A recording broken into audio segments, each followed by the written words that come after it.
nous allons en même temps profiter de ce temps de faire questions-réponses. Est-ce qu'on est prêt pour les questions-réponses? Amen. Amen. Amen. Est-ce qu'on est prêt pour les questions-réponses? Moi, je vais poser beaucoup de questions.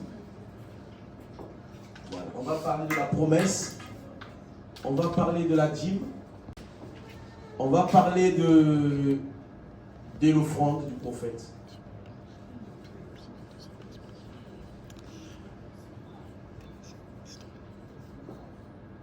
On va parler du baptême.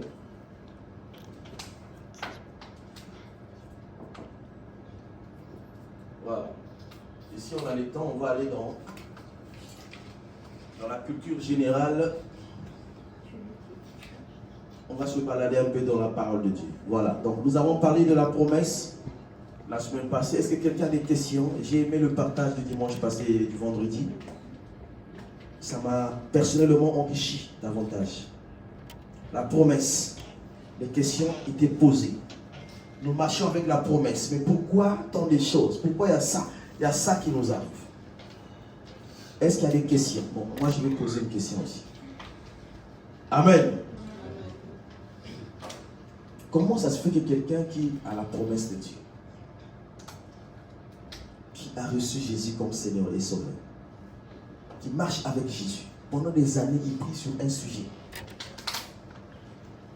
10 ans, 15 ans, il n'y a pas un changement dans sa vie. Qui peut m'expliquer ça? Pourquoi ça?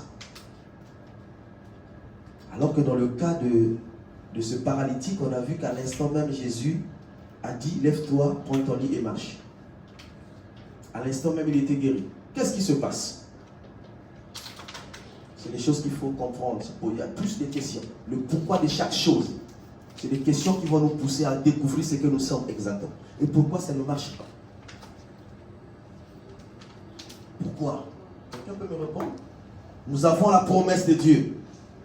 Oui, vas-y frère.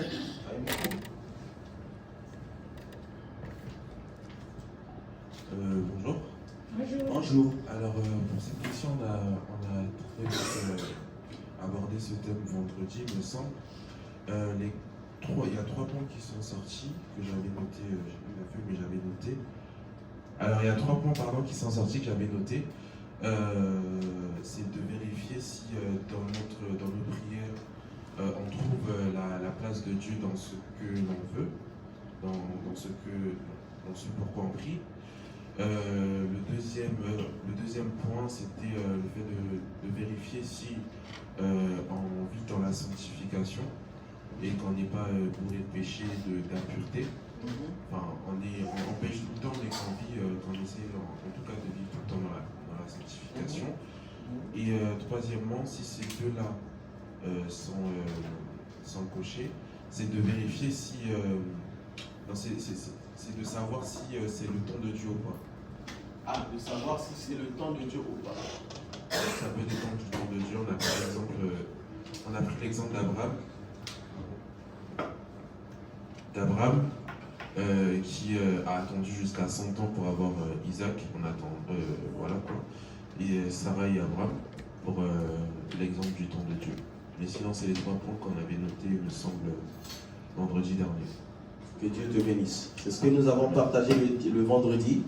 Et c'est important, après les messages du dimanche, que nous puissions nous retrouver le vendredi pour le partage. Ça édifie, ça nous amène à comprendre réellement, à faire asseoir le message que nous avons écouté le dimanche. Donc le frère a soulevé 3 points, c'est ce que nous avons soulevé pendant le partage. Nous avons la promesse. Si nous constatons que la promesse ne se réalise pas dans notre vie, il y a 3 problèmes. Il y a soit nous demandons mal. Il y a Jacques 4, verset 3.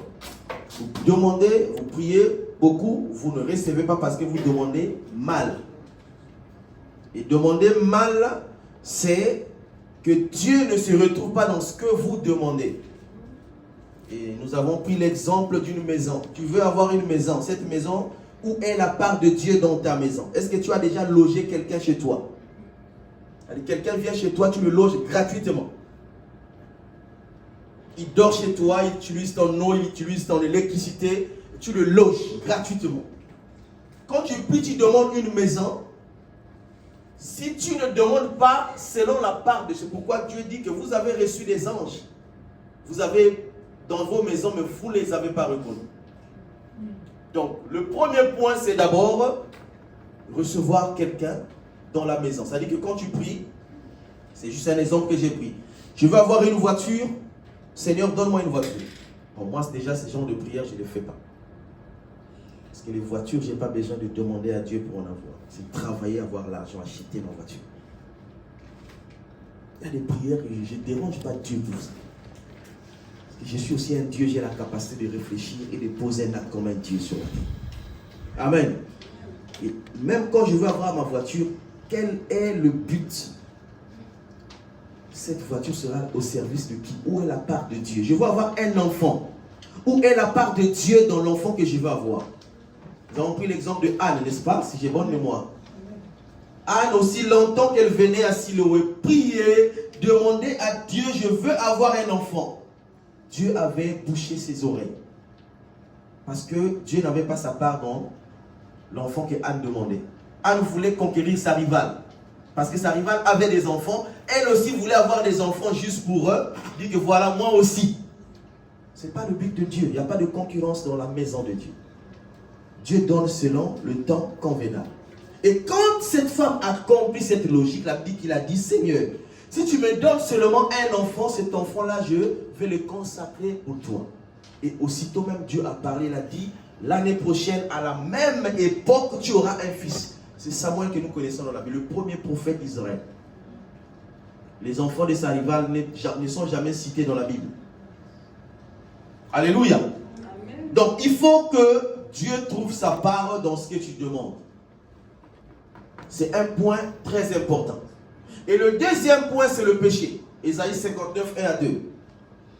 Ce sont nos péchés qui créent une barrière entre Dieu et nous.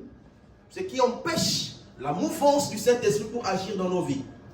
Un mur, nos péchés. Dieu n'aime pas le péché, mais il aime le pécheur. Mais quand tu as le péché en toi, il ne va pas t'aimer.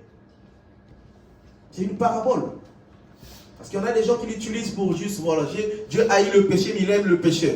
Mais tu ne vois pas qu'il y a un problème là-dessus. Si tu es porteur du péché, ça veut dire que si Dieu n'aime pas le péché, Dieu ne peut pas t'aimer. C'est pourquoi quand vous voyez Jésus à la croix, il a dit, pourquoi m'as-tu abandonné? Dieu n'a pas abandonné Jésus, c'est le péché que Jésus portait, que Dieu ne pouvait pas regarder.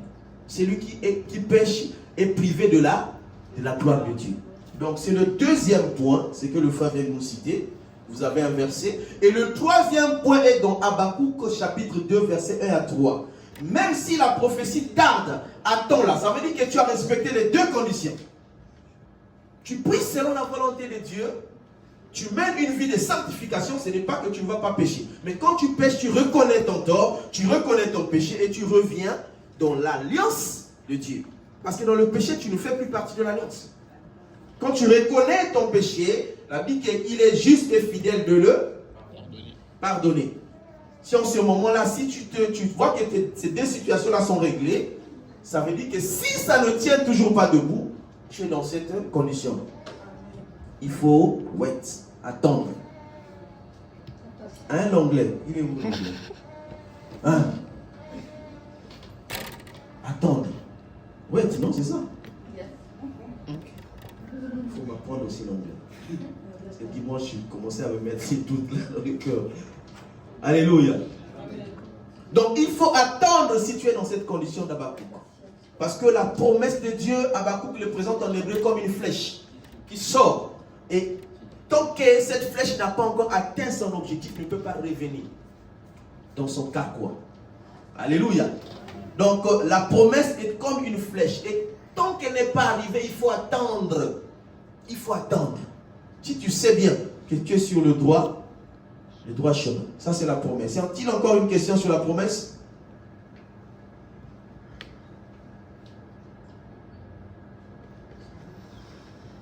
Une question sur la promesse, c'est clair? C'est des points que je suis en train de vous donner afin que vous puissiez examiner vos vies. Regardez point par point, faire le bilan. C'est très important. Quand on parle du salut, ce n'est pas la blague. Ce n'est pas une blague. Vous avez vu ce qui s'est passé en Turquie. En quelques minutes, ça n'a même pas fait une minute. Je crois que c'était des secondes. Des milliers de personnes sont décédées. C'est-à-dire que tu dors tranquillement, tu te dis que tu as conduit, tu n'as pas fait d'accident, tu es rentré chez toi, tu dors. Pendant que tu dors, la maison c'est cool. Tu es décédé, c'est fini. Et si tu n'es pas prêt, tu as dit, bon, voilà le frère, tant qu'il ne va pas venir me voir, j'irai jamais le voir. Ma soeur, quand tu ne vas jamais venir me voir, je n'irai jamais la voir. Et si la chose arrive, tu meurs. Tu n'hérites pas le royaume des cieux. Parce que la Bible est claire là-dessus. Amen. Y a-t-il encore une question sur la promesse? Ah, c'est moi qui ai posé la question. Et tous nous avons compris la promesse. Ok? Ok? Amen. La dîme. On va parler de la dîme. Je n'ai pas encore donné ici dans l'assemblée comme enseignement sur la dîme. Mais je crois qu'avec les mots, je l'ai souligné, que la dîme n'est pas d'actualité dans la nouvelle alliance. Et nous avons une mission. Et je crois que le jour que je l'ai faite, c'est là où la vraie guerre a commencé avec les pasteurs.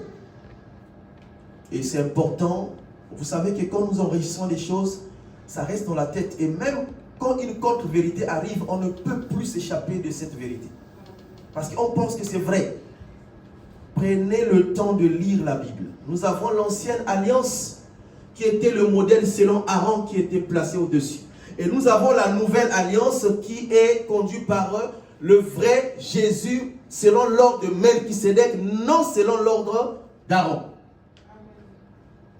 Et je suis fier de le dire, je le répète encore aujourd'hui, que la dîme n'est pas d'actualité aujourd'hui dans la nouvelle alliance parce que je n'ai vu aucun apôtre, aucun disciple demander la dîme à un enfant de Dieu.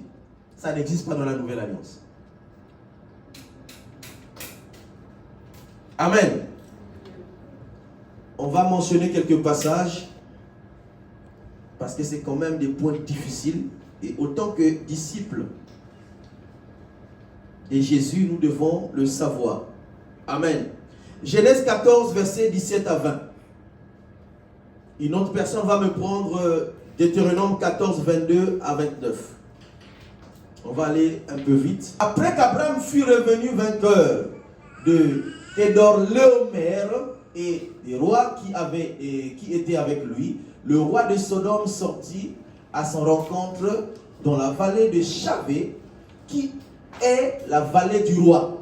Melchisédek, roi de Salem. C'est hébreu le mot Melchisédek. C'est un mot divisé en deux. Melchi qui veut dire roi, Sédek qui veut dire justice. Donc il est roi de justice et Salem veut dire paix. Il est en même temps roi de justice et de paix. Et beaucoup de gens confondent que Melchisédek était roi dans une contrée. Non. Faites des recherches dans la Bible, vous n'allez pas retrouver une contrée où Melchisédek a régné comme roi. Il n'y en a pas dans la Bible. Mais Dieu veut nous montrer, vous allez lire la suite dans Hébreux 7, on nous présente Melchisédek, un homme qui n'a ni commencement, ni fin, ni généalogie, ni père, ni mère. Et nous savons qu'un roi ne peut pas sortir du néant, n'est-ce pas? Un roi doit avoir son père, doit être reconnu dans une contrée, comme le roi David. On connaissait son père, le roi Salomon reconnaissait son père. Un roi ne pouvait pas sortir comme ça du néant et ne pas avoir une généalogie et sortir comme ça comme roi. C'est pas possible. Pourquoi lisez bien la parole de Dieu. Amen. Melchisédek, roi de Salem, fit apporter du pain et du vin. Il était sacrificateur de Dieu, du Dieu très puissant et très haut. Il bénit Abraham. Il dit, béni soit Abraham, le Dieu, par le Dieu très haut, maître du ciel et de la terre. Béni soit le Dieu très haut qui a livré tes ennemis entre tes mains. Abraham lui donna la dîme de tout. Abraham lui a donné dîme des butins. Ça veut dire qu'Abraham revenait de guerre pour aller délivrer son neveu Lot, qui était à Sodome et Gomorrhe. Il revient, il fait quoi? Le pillage dans ces contrées où il avait conquéri, il avait gagné ses rois. Il prend leurs objets, il ramène chez lui et c'est avec ces objets qu'il va aller donner la dîme de tout à Melchisédek. Un homme qui n'avait ni commencement ni fin, ni généalogie, ni mère, ni père. Or cet homme, nous savons que c'est l'unique, c'est Dieu. Il n'y a que Dieu qui n'a pas de généalogie. Donc il est allé, on peut dire en d'autres termes, il est allé donner la dîme de tout à Dieu. Ce n'est pas un homme qui l'avait donné. Mais quand vous lisez Hébreux 7, il nous laisse, Genèse 14 nous laisse dans un suspense. Mais quand nous lisons Hébreux 7, du verset 1, à partir du verset 1, oh oui, tu gardes toujours le verset, on va continuer à expliquer Genèse 14. Donc Hébreux 7, à partir du premier verset jusqu'au verset 10, Melchisédek. En effet, Melchisédek, roi de Salem, sacrificateur du Dieu très haut, qui alla au devant d'Abraham lorsqu'il revenait de la défaite des rois, qui le bénit, et à qui Abraham donna la dîme de tout, qui est d'abord roi de justice, ce que je vous ai expliqué, Salem, justice, d'après la signification de son nom. Ensuite, roi de Salem, qui veut dire paix. Salem veut dire paix. Verset 3, qui est sans père, sans mère, sans généalogie, qui n'a ni commencement et ni fin de vie. Quel est ce roi sur la terre, vous savez, qui n'a pas de commencement, qui n'a pas de fin de vie? Et on n'a pas. Alléluia. C'est comme ça, quand vous lisez la Bible, méditez vraiment. Si vous avez des doutes, posez des questions. Et encore là, il faut tomber sur une bonne personne qui vous explique ça. Parce que c'est là, en fait, qu'ils disent que comme Abraham est allé donner la dîme à un pasteur, à un sacrificateur, donc vous devez aussi me rapporter vos dîmes. Là, il n'est pas question d'un homme. Donc, s'il faut appliquer selon la manière de Genèse 14, on va chercher un homme qui n'a ni généalogie, ni père, ni mère, ni commencement, ni fin. Nous allons prendre notre dîme, allez le donner. Ok, on a fini avec Genèse 14 et on va dans Deutéronome 14. Tu leveras la dîme de tout ce que tu produiras, ce que produira ta sémence, ce que rapportera ton champ chaque année. Écoutez bien ce passage. Et notez bien ce passage. S'il y a des questions, rappelez-moi, nous allons discuter en dehors du culte. C'est très important, ça fait partie de la connaissance. Et ça va nous aider dans notre marche.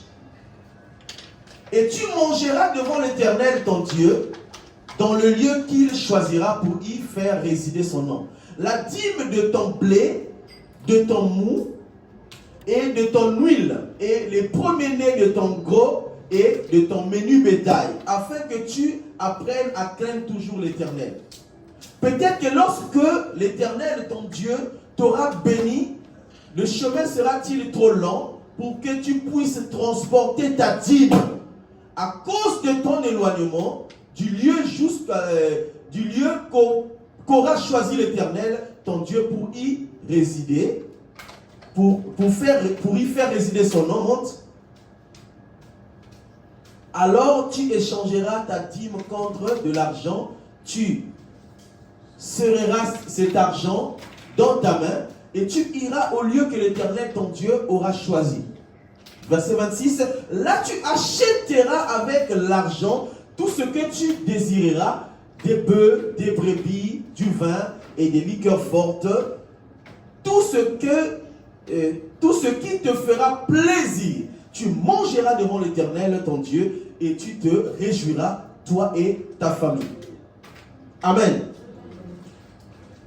Là, c'est la dîme des noms. Parce que dans la Bible, nous avons 3 catégories de dîmes. On peut laisser dire, on peut dire 2 catégories. Parce que dans la deuxième, il y en a 3 ou 4. La première dîme, c'était la dîme de la personne qui travaillait. Et c'est ce que Deutéronome est en train d'expliquer. Lisez le premier jusqu'au dernier verset. Elle dit que quand tu travaillais, la première année, tu devais récolter, prélever la première dîme. Parce que la dîme veut dire le 1/10. La dîme, on veut dire la part. Tu prélevais le 1/10 de toute ta récolte. Et tu devais aller à l'endroit où on devait choisir pour l'adoration, aller manger ta dîme toi-même. C'est pourquoi quand Dieu dit, tu dois aimer ton prochain comme toi-même. Tu ne peux pas aimer quelqu'un d'autre plus que toi-même. Elle dit que tu as 1000 euros, tu dis, bon, je prends 1000 euros, je donne à l'église. Tes enfants vont mourir de faim. Ça ne se fait pas. C'est d'abord ta maison. Ça veut dire que tu travailles pendant 1 an. Le 1 an là, à la fin, tu prélèves la dîme et cette dîme-là te servira de faire plaisir à ton corps. Ça veut dire que tu vas manger et si tu as des bœufs, imaginez-vous, on se déplace Jérusalem et à Paris et tu es à Nice. Tu dois te déplacer avec au moins 1000 bœufs ou 40 bœufs, c'est trop. Et là, la Bible permet, tu peux revendre cette dîme et garder cela en espèces. Mais quand tu vas arriver à l'endroit, tu dois racheter tout ce qui va te plaire. Elle dit que la dîme n'a jamais été les espèces. Amen. Et si quelqu'un vous dit qu'à l'époque, il n'y avait pas des espèces, c'est archi faux. Parce que là, on nous dit que la personne qui va avoir plus de biens pour se déplacer, il peut revendre ses biens et garder les liquidités. Ça veut dire que c'est de l'argent. Mais on ne lui demande pas de manger cet argent-là, d'aller, quand il arrivera, il fait quoi? Il doit acheter, avoir des biens matériels. C'est un deuxième point, c'est très important. Amen.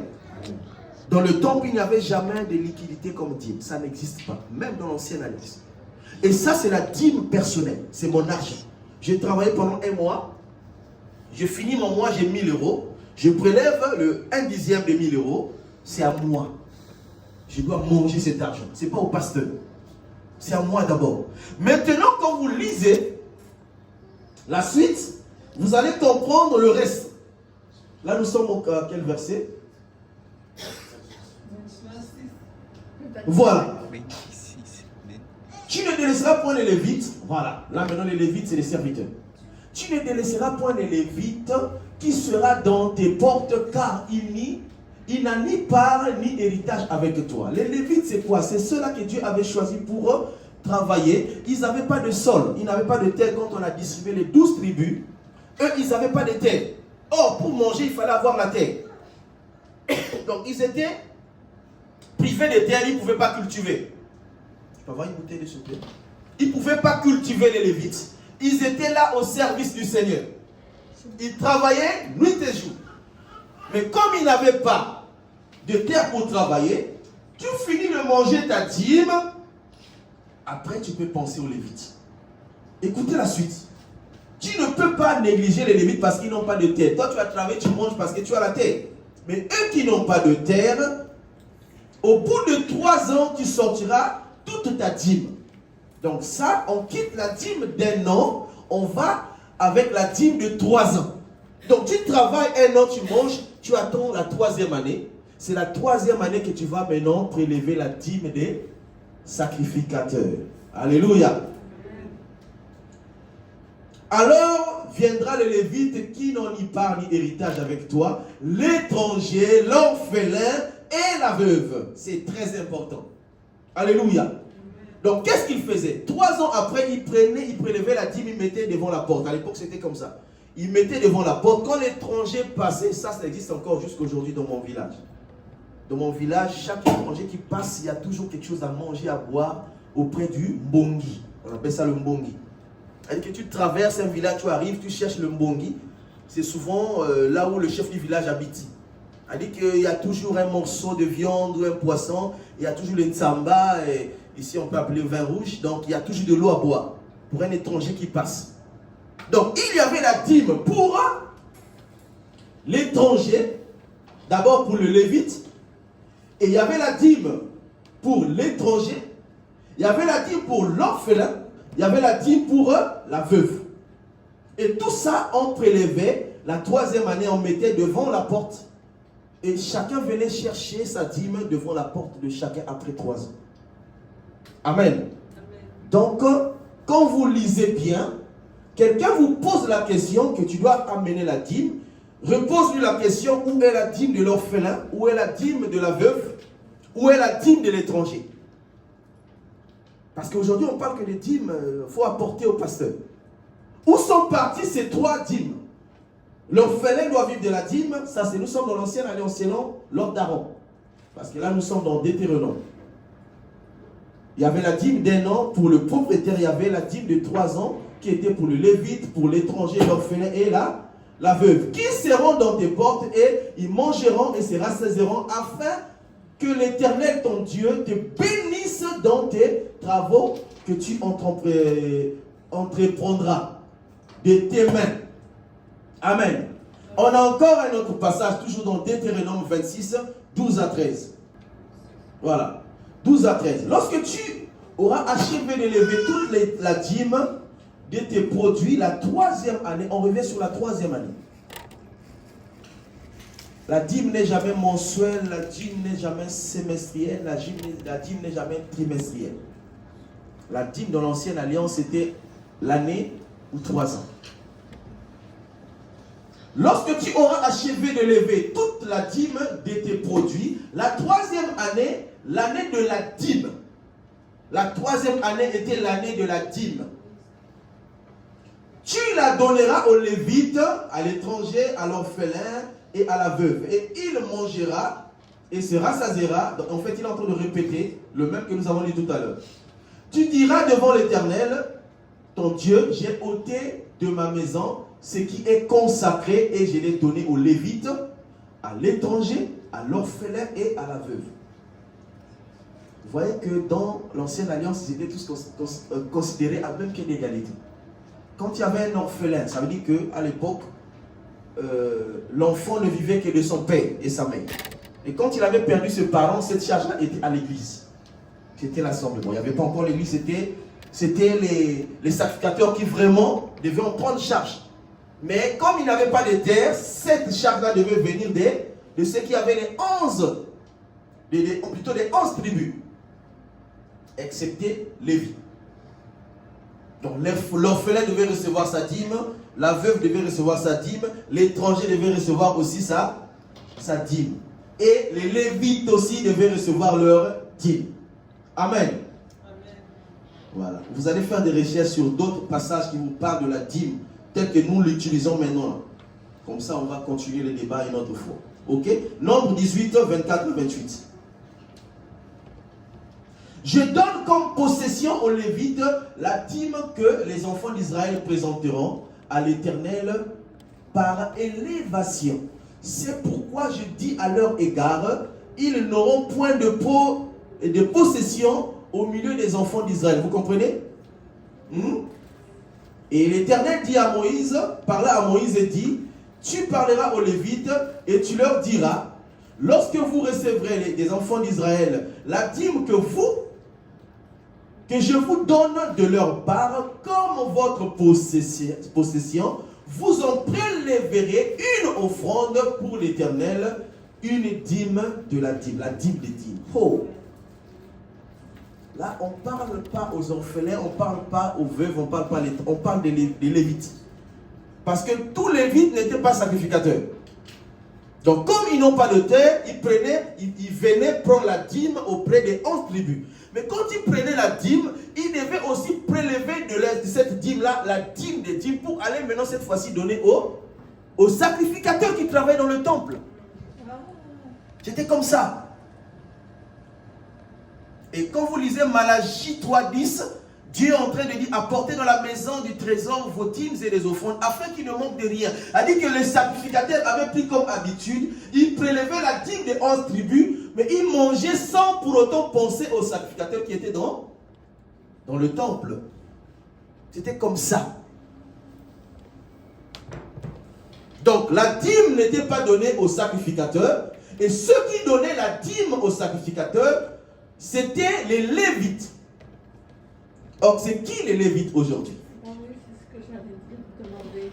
La Bible qu'il a fait de nous un royaume de sacrificateurs. Un royaume, ça veut dire que tous nous sommes Lévites. Oui. Nous sommes tous dans le royaume des sacrificateurs. Donc tous nous sommes Lévites. Ce n'est plus selon le modèle d'Aaron. Tous nous sommes Lévites dans la maison de l'Éternel. C'est ainsi que vous prélèverez une offrande. Et quand on prélève au moment de donner, ce n'est plus une dîme, ça devient une offrande. C'est important de savoir la différence entre l'offrande et la dîme. La dîme devient offrande quand on donne. Mais quand on prélève le 1/10, c'est la dîme. Mais quand nous donnons, ça devient une offrande. Parce que l'offrande, c'est un sacrifice. Donc la dîme aussi, c'est une offrande. C'est pourquoi l'offrande n'est pas annulée parce que c'est donné. Nous devons donner à Dieu. Mais il n'y a pas de part pour Dieu. C'était une notion pour amener les gens à comprendre l'ombre des choses à venir. Alléluia. C'est difficile. N'est-ce pas? C'est ainsi que vous prélèverez une offrande pour l'Éternel sur toutes les dîmes que vous recevrez des enfants d'Israël. Et vous donnerez au sacrificateur Aaron l'offrande que vous en aurez prélevée pour l'Éternel. Que Dieu vous bénisse. Nous avons Actes des Apôtres, nous rentrons dans la nouvelle alliance. Là, nous étions dans l'ancienne alliance et nous voulons rentrer dans la nouvelle alliance pour voir la réaction des apôtres. Parce que nous, l'église est basée sur le fondement des apôtres. L'église n'est pas fondée sur les lévites. Notre église aujourd'hui, c'est sur le fondement des apôtres. Nous allons voir si dans la Bible, les apôtres ont prélevé la dîme aux enfants de Dieu. Ça, c'est dans la nouvelle alliance. Et je vous dis, en passant, que la nouvelle alliance ne commence pas à... Qui peut me dire où commence la nouvelle alliance? Les actes des apôtres. Faites très attention, c'est des pièges. Si quelqu'un vous dit que la nouvelle alliance commence par Matthieu, c'est faux. Ceux qui n'ont pas encore compris les évangiles. Les évangiles apparaissent dans l'ancienne alliance. Dans l'ancienne alliance. Donc Jésus est né dans l'alliance, dans l'ancienne alliance. Jésus a grandi dans l'ancienne alliance. Jésus est mort selon la loi de Moïse. Donc la loi de Moïse était toujours en vigueur. Et nous, la nouvelle alliance, c'est à partir de la mort de Jésus-Christ. Parce qu'on ne peut pas parler du testament tant que le testateur est encore vivant. Il fallait que sa mort soit d'abord constatée, afin que le testament entre en vigueur. Et nous savons que quand il a dit « tout est accompli », c'est là où il y a eu une naissance de l'Église. Donc quand on parle de la nouvelle alliance, c'est le nouveau décret, la nouvelle administration, c'est l'Église que nous sommes. Nous sommes nés dans le livre des Actes des Apôtres, chapitre 2 précisément, où le Saint-Esprit est venu, et voilà, il y a eu une nouvelle alliance, il y a eu la signature. Amen. Amen. Donc voilà un peu quelques éléments que je vous donne en détail. Et nous avons les Actes des Apôtres, chapitre 4, versets 32 à 37. Quelqu'un nous prépare Acte 5. Dans ce passage, je vais vous expliquer. Dans ce passage, on dit que au milieu des apôtres, il n'y avait pas d'indigents. C'est quoi un indigent? Un indigent veut dire? Hein? Vous qui parlez mieux français que nous. Ah, que Dieu te bénisse. Un indigent, c'était un pauvre, un démuni. Alléluia. Mais on dit dans ce texte, il n'y avait pas d'indigents. Pourquoi? Parce qu'ils vendaient et ils rapportaient au pied des apôtres au prix de leur vente. Là, la donne change. Amen. Ils vendaient leurs biens. La multitude de ceux qui avaient cru n'était qu'un cœur et qu'une âme. Et ça, c'est important, c'est ce que j'ai dit tout à l'heure. Il n'était qu'un cœur, qu'une âme. A dit que le problème de l'autre était son problème. Ton problème était mon problème était ton problème. Quand tu avais un problème, je ne pouvais pas dormir, j'avais l'insomnie parce que mon frère, non, c'est pas normal, il faut que je prie, il faut que je l'aide à surmonter cette situation. Ils avaient un cœur. C'est pourquoi beaucoup de gens posent des questions sur le miracle aujourd'hui à l'église. Il y a tellement des infiltrés qui confondent la vie de Dieu avec leur vie personnelle. Le miracle, pour s'opérer, il faut que nous soyons une seule personne. L'unité attire la puissance de Dieu. Quand nous sommes désunis par des paroles, par des pensées, Dieu n'est pas là. Alléluia. Ils étaient ensemble, en cœur et en âme. Nul ne disait que ces biens lui appartiennent en propre, mais tout était commun entre eux. Alléluia. Tout était commun entre eux. Les apôtres rendaient avec beaucoup de force le témoignage à la résurrection du Seigneur Jésus, et une grande grâce reposait sur eux tous. Il n'y avait parmi eux aucun indigent. Tous ceux qui possédaient des champs ou des maisons les vendaient au prix de ce qu'ils vendaient et les déposaient aux pieds des apôtres et l'en faisaient des distributions à chacun selon qu'il en avait besoin. Est-ce que vous avez compris ça? Elle dit que je vends à 1000 euros un article, je viens aux pieds des apôtres, je dépose au prix d'achat. Alléluia. C'est le secret de l'église. Il déposait au pied des apôtres parce que là, nous sommes aux Actes chapitre 4. Les diacres ont intervenu dans le chapitre 6. Il n'y avait pas encore de diacres. Donc tout se faisait par les apôtres. Ils vendaient, ils revenaient, ils donnaient au pied des apôtres au prix de vente. Ça veut dire qu'ils n'enlevaient rien.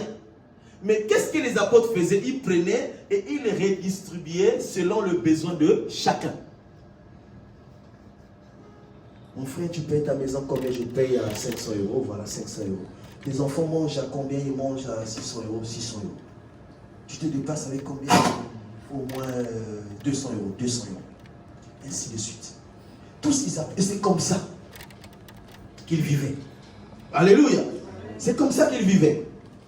Et il n'y avait pas de pauvres. Mais quand vous lisez le chapitre 5, Ananias et Saphira ont osé enlever la part. Parce que la dîme veut dire part. Dîme veut dire une partie. Ils ont vendu, ils ont pensé prélever une part et cacher. La Bible dit que le Saint-Esprit les a frappés, les a tués les deux. Lisez Actes chapitre 5 du premier verset, descendez, vous allez comprendre. Dieu s'est opposé à la part, parce que la dîme veut dire la part. Alléluia. Maintenant, comment nous pouvons donner dans la nouvelle alliance? 2 Corinthiens chapitre 9, verset 6 à 7. Sachez-le,